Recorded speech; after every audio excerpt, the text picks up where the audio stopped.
Age Wanderer here, and you can see by the snow on the mountains overlooking John Day and Canyon City that is why I was freezing last night in my live stream.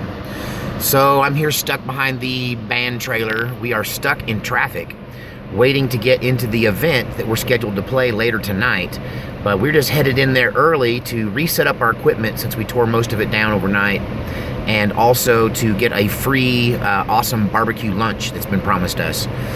So we're just waiting in line here behind this huge line of cars, and as you can see, there's a parade going on. Remnants of the parade are filtering our way. You see the old ancient cars and the people on ATVs and motorcycles. But we're just waiting in line here. But hey, I thought I would take this moment to catch up with you guys on current events. So I think one of the biggest stories that came out this last week is the reality that Barack Obama's agents, people that are a part of his entourage, have been caught colluding with Iranians. They have been caught advising the Iranian government on the best way to circumvent our what's the word I'm looking for? Our diplomatic and negotiation attempts. So Barack Obama's people are advising the Iranians on how to overcome the Trump administration's negotiation tactics and techniques. And so there are some saying that could be very much considered a violation of the Logan Act. So, yeah, once again, just hanging out here waiting. But, yeah, what do you think about that? Since the election 2 years ago, it seems like Barack Obama has been running around, going everywhere Trump goes, to undo the things that he's doing, to try to, I don't know, what is he telling them? Is he telling them, hey, don't listen to Trump, he's not the real president, listen to me, I'll be back? I mean, I don't know. Why is anybody that has anything to do with Barack Obama anywhere near Iranian officials and diplomats? I mean, let's pick these people up and at least set them straight, if not, in fact, put them right in the hooskow for this. So we've got that going on this week. Of course, then there is another round of YouTube adpocalypse, demonetization of channels. It looks like Steven Crowder has been demonetized. They are talking about taking away Steven Crowder's channel altogether.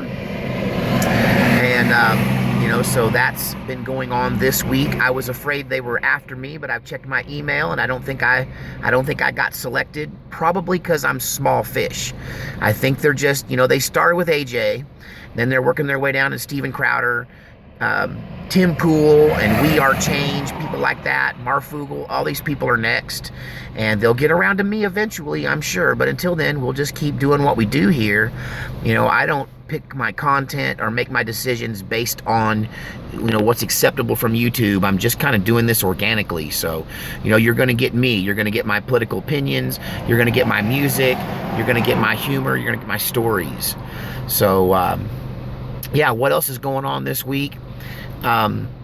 If you listen to AJ over at News Wars, then you're going to know that he's saying that Trump is going on a major offensive, that he's going to lock them all up, that he intends to go after all of them.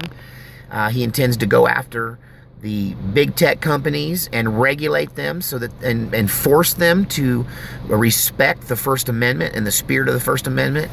There's talk that he may turn them over to the FCC and make them subject to FCC regulations, which means, their little what's the Poverty Law Center, the Poverty Law Center coalition of people that are deciding what is hate speech and what isn't hate speech will be unemployed, and the FCC will make those decisions as to what is acceptable and what is not acceptable.